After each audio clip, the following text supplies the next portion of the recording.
So yeah, I'm James Poulter. I'm a research scientist, but really by training I'm a geneticist. So I'm really interested in genes, and really actually really interested in genes and ultra-rare disease. So I'm not working for the NHS. The NHS will pick up all of the known knowns.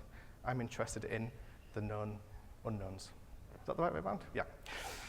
So I'm just going to give you a really brief introduction to genetics. And what we mean by genetic variants.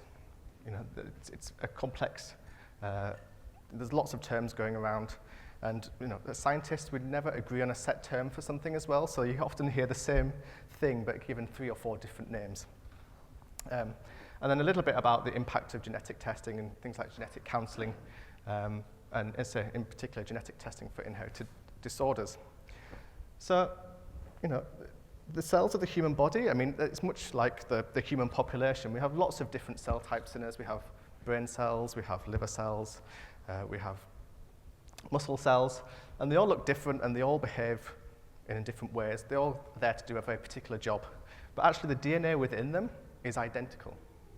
So every cell in your body has the same DNA sequence in it. And that DNA, as most of you will probably know already, lives here in the nucleus. So it's a tiny little compartment right in the center of each cell. There's a few cells that don't have a nucleus. So, for example, your red blood cells don't have a nucleus in them. So there's actually no DNA in your red blood cells. They lose it. And that's to make space for all the oxygen to get in. So many of you, some of them might have seen this. This isn't actually their true colors. We can label them up with different colors to make them look cool and less boring. But many of you might have seen something like this, where you have your 22 chromosomes. And you can see there's 2 of each one. So this is chromosome 1, and 1 comes from mum, 1 comes from dad. Okay, so, and each one has 1 from each parent. There's also these ones down here. So this is from a female. This is the X chromosome. And if this is a male, you'd see the small kind of little arm down here, which would be the Y chromosome. So these essentially are the X's. And what these are just those long strands of DNA all bundled up really tightly, much in the same way that, wool and string is all bundled up into tight little knots. Now, if it's something like me trying to pack up this morning, I couldn't get all my stuff back into the bag that I bought in the same place. And DNA is really well packaged up into that little nucleus, because actually each individual cell has about 6 foot of DNA in it if you stretched it all out in one long piece. For those of you who don't work in feet and inches, that's about 183 centimeters. And we have about 10 trillion cells in our body. So this is about 10 billion miles of DNA just per individual. So if you stretched it all out, you could go to the sun and back about 61 times per individual. So that tells you really how well that DNA is packaged up, twisted and twined in that nucleus. So all in all of those chromosomes, the genes lie on there. There's about 20 to 25,000 genes in our body, and they're all in the same place. So a gene in my genome will be located in the same place in all of your genomes. So we know where the genes are supposed to be. There's a map now of the human genome. We know where the genes are, and we know roughly what the sequence of that gene should be. And this was really important in setting the reference standard of what should these genes look like. Because then obviously when we do genetic testing, we compare an individual's DNA to what we think a healthy DNA sample should look like, what the normal gene sequence should look like. And so that took a long time to get that first human reference genome, and many, many billions of pounds for one individual's whole genome. Now it costs a few £100 essentially to do a human genome. So in the space of 20 years, that's come down quite dramatically. And what each gene does is instructions to how to make a particular protein. And the protein are the actual, physical things in our cells that do a job. They're the enzymes, they're the signal molecules. The genes don't work, they're just the instructions, they're not the actual physical product. Now I was doing Lego with my son the other week, and because I'm sad on a weekend, I was thinking, this is this is exactly how we can explain what genetics is. And so I was he wasn't interested in the thing I was saying. He wanted to do Lego and we didn't learn about the science, but that wasn't the point. But if you think about this, you have your instructions for how to make Lego, okay? And that's a picture of the piece that you need. Okay? So the actual picture in the instructions is like the DNA letter. That's your A's, your C, your T, your G. Okay? The gene is this whole bit together. How do you put those letters together to make the model that you need to make? Okay? So it's the instruction manual. It's not the model. It's a bit of paper that tells you how to combine those different aspects together. Then we start talking about proteins. Well, the actual model itself is the protein. This is the figure that you're actually going to hold, that you're going to play with. Okay? So we have these things called amino acids, and they're the actual parts, the different parts. So this is the picture of the hat. This is the actual hat. Okay? That's the functional piece of that Lego piece. And then the protein is essentially the whole thing put together. Okay? And it's essentially what genetics is. So you don't need to go to university now to learn what genetics is. I've told you in about 3 minutes how it all works. How does that relate into genetic testing and genetic variation? Well, if we go back to this figure, you can see, and I'm going to go through it, there are certain things we could probably change, and it wouldn't have much impact on this Lego man. Okay? So if we change that blue winter hat to a little red hat, we could still make the figure. Okay? We've changed it. We've changed the DNA base, let's say. We've changed the hat. You know, we can still build the figure. He'll still go together. He'll still function as a little Lego man. Okay? He might be a bit cold. He might have colder ears now because he's got a summer hat and not a winter hat. But that's essentially it. And it's the same if we take away his scarf. Okay? We could delete the whole scarf, but we could still put that Lego man together. And that Lego man will still work. He'll move around. He'll go in the car or whatever you want him to do. Okay? So those are variants. Those are changes that will change the protein. It will change the man, but it's not going to change how he works. He can still work. He can still function very well. If we change his feet for a tire, that's going to start having a bit more dramatic impact. We're not going to be able to attach that tire to the little body. You know, he's not going to be able to function the same. Okay? So that was what we'd call a damaging variant. Okay? It's actually changing the protein to a point where it doesn't do what it's supposed to do anymore. Okay? And you know, we could take away the scarf. That wasn't that important. But actually, if we took away the body part, now that's going to have a much more dramatic impact. You know, the head's not going to fasten onto the feet. That protein won't be able to go together. That man won't fix together anymore. And so, you know, although we're seeing that very similar change, it's still a deletion of a part of the gene and part of the protein. Some are more important than others.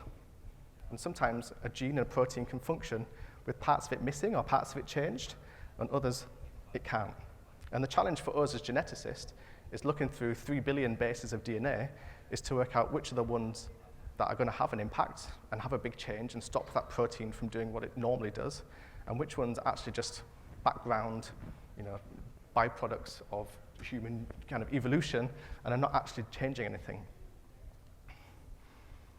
So, you know, variants in genes can affect how they function, how the proteins function. And sometimes these are neutral, so they have no impact whatsoever. Sometimes they're positive. If you think about human evolution, we're generally growing as a species, and there are lots of changes from us compared to humans 1,000 years ago, for example, and some of these are positive. But obviously, we can have negative changes as well, and this is usually what we're looking for in terms of variants that are causing disease. They have lots of different impacts. They can change the shape of a protein, how it behaves, where it goes in a cell. They can even just make that protein disappear completely, so it's just completely lacking. And so it's these changes in the actual proteins that change, you know, what we observe in people. And it could just be eye color, it could be hair color, but it could be, you know, how a brain looks, how a brain myelinates, for example. Okay. So when we sequence DNA, we're looking at those instructions. We're looking through the instruction manual, basically, of the Lego man. Instead of putting together a Lego man, we're looking at 3 billion different bases, and we're trying to see where are the differences, and then once we find those differences, we have to try and predict how that's going to impact, how that's going to change that protein. Okay? And at the same time, we have to think about, well, if that protein was altered, is that going to cause the effect, the trait that we're seeing?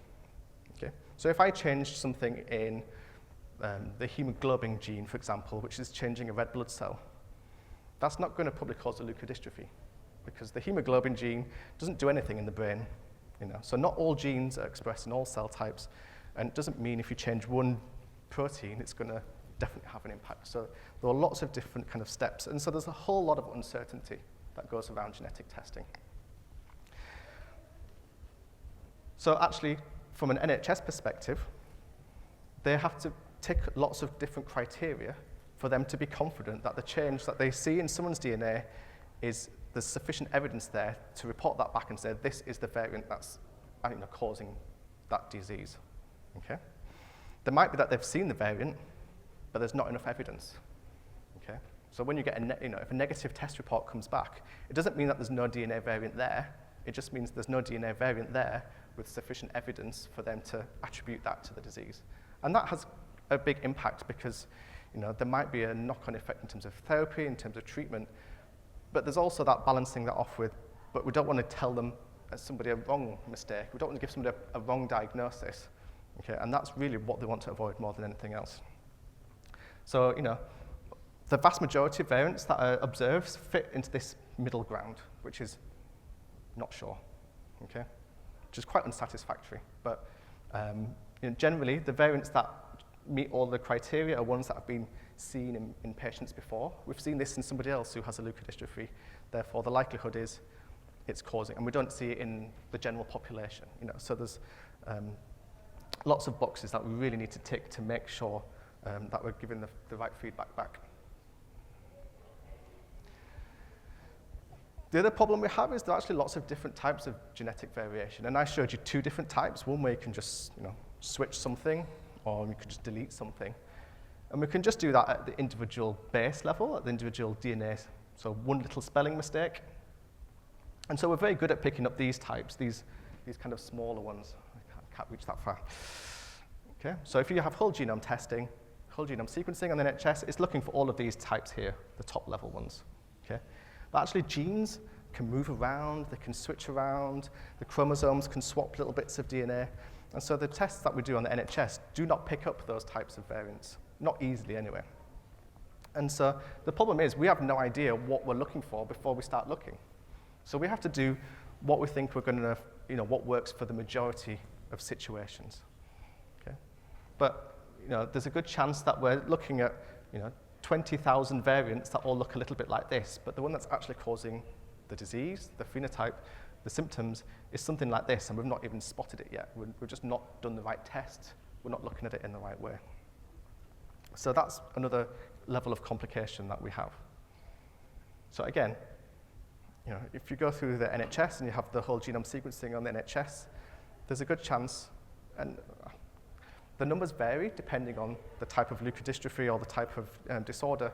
Success rates in terms of finding mutation, a pathogenic variant, are quite high for some disorders, and for others it's very low. And some of that is because we don't understand them very well, and some of those is because we're not necessarily doing the right genetic test to find those types of variants. The UK is ahead of the rest of the world, pretty much. You can have a whole genome sequencing done for free, and that's fantastic. It's a step forward than most other countries in the world. And this is really just a way of comparing what your DNA sequence, those letters look like compared to a reference. And we say here we're looking at a general population, but actually there isn't a general population. Everyone's different. We're very similar.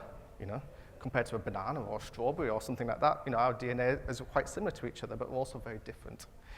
And actually, it also depends on where in the world that you come from, what your background is. The normal DNA sequence in different countries is different. Okay? And that's just from evolution and from past history. So, if we're looking at someone who originates from South Asia, for example, if we're comparing them to a reference genome of someone from the UK, actually there's going to be lots of differences there just normally, because it's because of the way that their kind of ancestors and the way that the genetics of those different populations have separated out over time. And that's just normal genetic variation. And so there are lots of really good reference sequences for some populations, and there's some quite kind of poor in comparison reference sequences for other populations. And so I guess what I'm trying to say here is the sequencing actually is quite easy. We can sequence DNA for a few £100 and get that data. How we look at that, analyze it, and interpret the changes in there is really where the challenge is. And as I say, each person on average has about 13,500 changes in their genome, and that's just in their genes, so in the 20,000 genes. If we look much wider, it's a scary amount bigger is that number. So really working out which one of those changes is the one, or maybe two, that are contributing to disease, are causing disease, is really challenging. So probably about 50% of times, there is no finding, no kind of pathogenic variant, disease-causing variant found.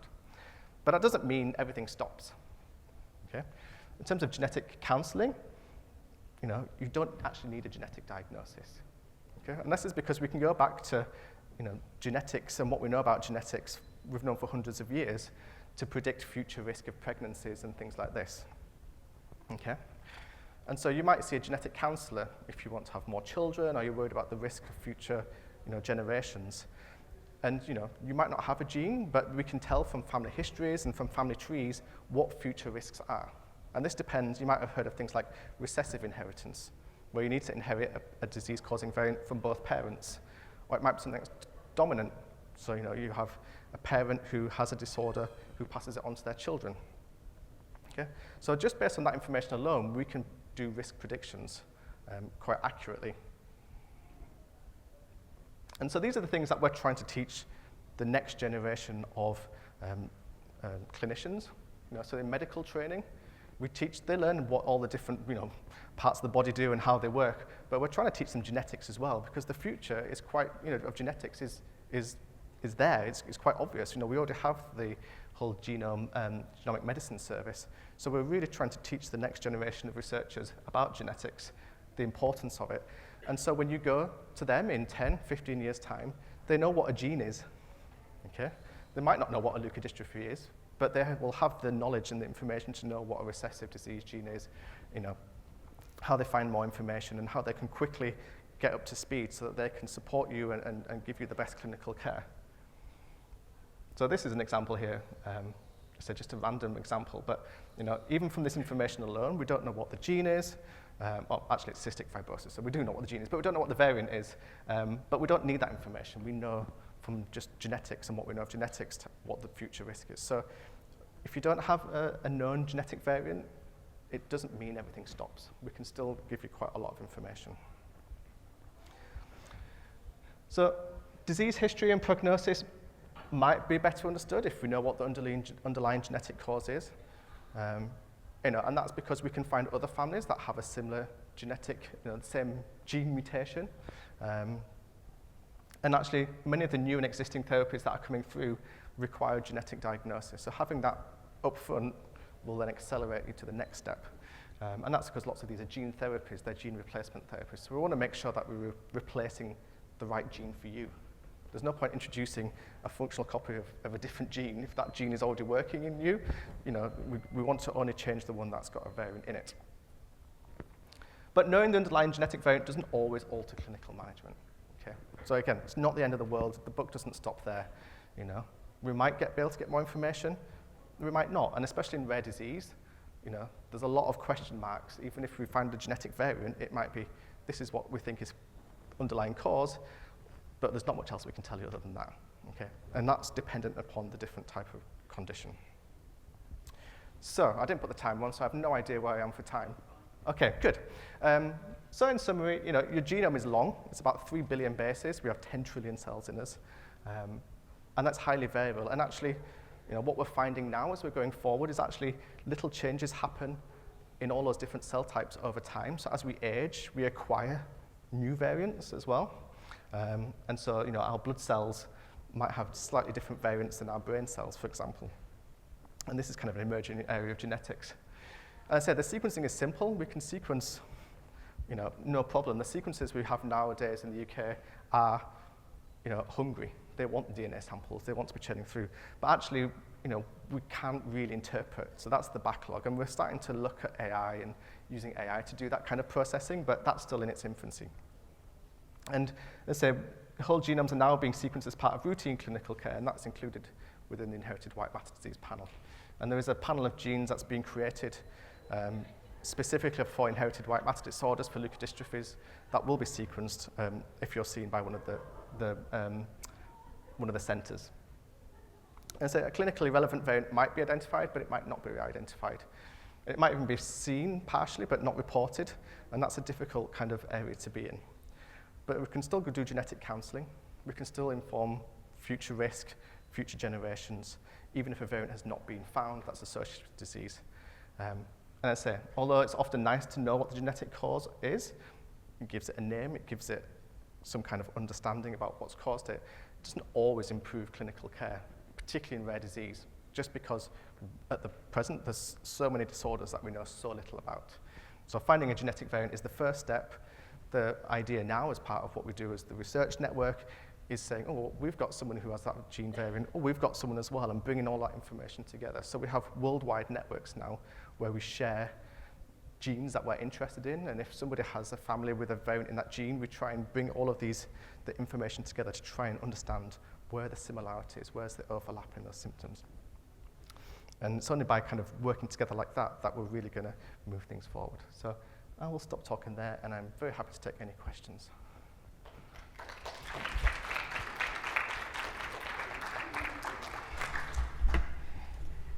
Thank you, James. As you know, I love genetics. I thought everybody did, to be honest. So, it's a shock when someone doesn't. So interesting. Does anyone have any burning questions for James? Yes, Helen does. We've got one down here as well. My two sons, who are 44 and 41, are just now in the process of starting counselling, ready for genetic testing. Yep. Yeah. That genetic testing, will that look for more than Alexander's disease? Or is it full genomic testing? Will other things come to the fore? If other things come to the fore, do they get reported, or do we just focus on Alexander's disease? One reason I ask that is one of them has already been through genetic testing when he was 3, 4, because it was discovered that he had hypochondroplasia. Yeah? Yep. Hypochondroplasia, for the people that don't know, is a mild form of dwarfism. Yeah? And we entered into 14 years of clinical trials, using growth hormone injections. The first trial that was ever done in the UK. Successful for him, but the other 11 not successful. So it links to other things that have gone on here today, or over the last 2 days. But my main question is, what do we get in terms of their sort of genetic picture? And then, of course, the challenge comes, do you really want to know? And what do you do with that information? Absolutely, it's a good question. And both of them want to know. Okay. They're absolutely adamant. Yep. Karen was present in the meeting when it was first said. My eldest son was there, and he said, start now. His immediate reaction was, I want to know now. So, to answer your first question, the type of genetic test that's done is highly dependent upon what is already known in the family. Okay? So if there's already a genetic variant known that's causing the same kind of disease, then they don't need to do whole genome sequencing again, because the likelihood is family members are going to inherit the same variant from the, from the family member. Okay? So they can just look for that one particular variant that's already been found, or maybe 2 variants, but those few variants have already been shown to be pathogenic, and just look at them. And that saves 2 years of waiting, because that's the waiting list at the moment for whole genome. That's good. And it also stops you finding anything else. Know quickly. Yes, exactly. So there's different tiering levels of testing. If you're the proband, so i.e. the first person that's come to clinic and there's nothing's known, whole genome testing will be done. But once that genetic variant has been assigned and said, yep, that's the one, for the wider family and for further testing, they will only need to look at those particular variants. If you do whole genome sequencing, there's a whole step of consenting and going through the processes of, if we find something else, do you want to know about it? And you can say no, or you can say yes. And there's actually 50 genes that are recommended to relay the information back if something is found in them, because there's actually something that can be done in advance to stop that disorder happening later down the line. So, BRCA1, for example, if you find a variant in a gene called BRCA1, that's highly linked with breast cancer. And there's things that can be done well before any symptoms happen to prevent that from happening. So, yes, but there's a long consent process, and all those things will be discussed fully. Just a final question. If the one who has 3 children already is proved to have the GFAP problem for Alexander's disease, Yep. would the grandchildren be tested, and when? Another great question. So if it's something that is suspected to be adult onset, then genetic testing will usually wait until they reach 18, and then it's up to them to decide if they want that genetic testing. If there's a feeling that something might happen before they reach that age of 18, and there's some kind of something that can be done before then genetic testing might be done ahead of that time. So for child onset disorders, we won't wait until they're 18 because the symptoms might have already started coming along. So yes is the short answer. If one of the sons is found to have the mutation, they will not put it to that test any further until they reach 18, the grandchildren, and they decide for themselves what they want to know. 18 seems a strange age when 16 is the age of consent in the medical world. Yeah, it might be 16. It might be me that's got that wrong, but it's... I've also heard 18 from other sources. Yeah, so this is it. Don't beat yourself I up think on numbers. sometimes it depends where in the world you are as well. So, but yeah. I know there's a question down this Can I just side. make a really quick announcement? Females with ALD, AMN is on now next door. They were supposed to wait for us, but they haven't. So sorry. We waited for them yesterday, but they haven't bothered to wait for us today.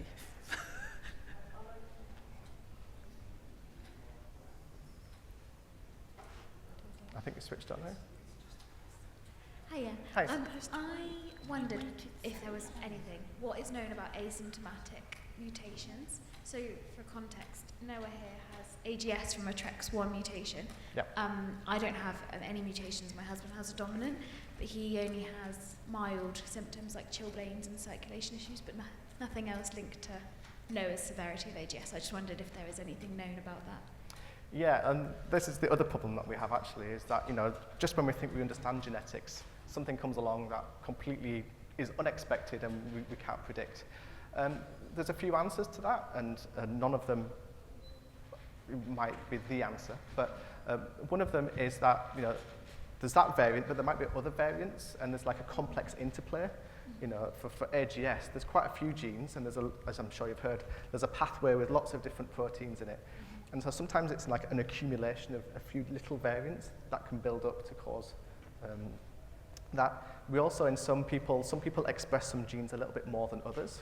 So there can be differences between how much of the gene that you get from mum is made into protein and how much from dad is made into protein. And so there can be some interplay, and we see that in some conditions, we call it imprinted, whereas if you get it from mum, it's less severe, and if you get it from dad, it's more severe.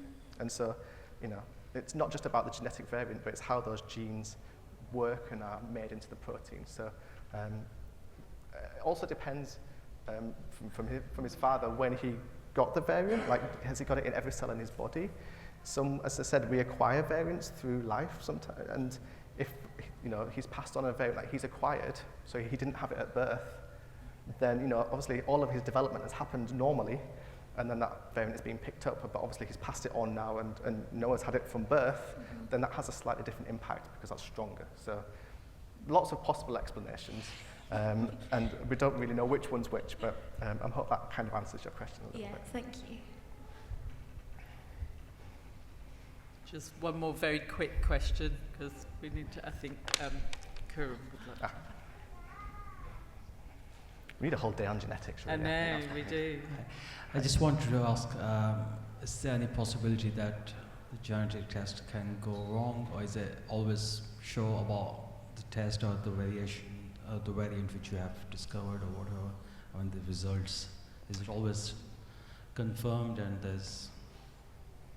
Good question. So I guess not much can go wrong in a genetic test. I guess the challenge, and I guess this is why the NHS has such strict criteria for what it's feeding back. The fear is we're feeding back a variant that we say this is the variant, and it's not. there's such strict kind of protocols in place now. There's not usually sample mix-up or anything like that. You know, the data is very heavily secure, so there's no kind of breach and leak of genetic data. So as far as I'm aware, there's been nothing gone wrong as such. But that is because, so from an NHS perspective, there are very strict criteria in place and very strict steps to make sure that all of the information that comes out is correct. And it's, you know, when we report a variant, it's not somebody else's variant and we're telling you it kind of thing. So there are no exceptions, basically. I mean, it's just the statistics which you have. There's no exception to that. I mean, there's always 100% the result whichever comes out. I mean, if it's... In terms of, sorry, I couldn't get that. I mean, there are no exceptions to that. I mean, it's always the result is confirmed whichever... Not always. There are lots of reasons why, but usually yes. And so can I just answer? Is this because you are maybe slightly concerned that your other children have been tested, they've been proven to not have the gene, right? But we know the genetic variant. Okay. So I think. Sorry, I find putting words into your mouth because Yeah, I've been exactly. through this, right? Exactly. I've That's been my through concern. this Yeah, with I my mean- son. So basically, you know so my family say Glenn was tested. Yeah. He was found not to have ALD. Yeah. That we were. That's great, but what if something's gone wrong, right? Yeah. Yeah. So I think that's. Yeah. that's in exactly. this I mean, context. yeah, I mean, let's say in terms of NHS testing, they're always going to play things safe. If it's something that is already known in the family and they're double checking it in other family members, there's a pretty high success rate, low chance of anything going wrong. Usually when things, I don't want to say go wrong, but you know, when we're looking at the whole genome and there's so much to look at, there are things in there that might not get called the first time round, and that's more likely when things, you know, and when we go back retrospectively 2 years, it might be like, oh yeah, that was there the whole time, but you know, we were looking at a sea of variants, and you know, we couldn't see that one from everything else. If we're looking at one particular variant, then the chance of it going wrong is pretty minimal.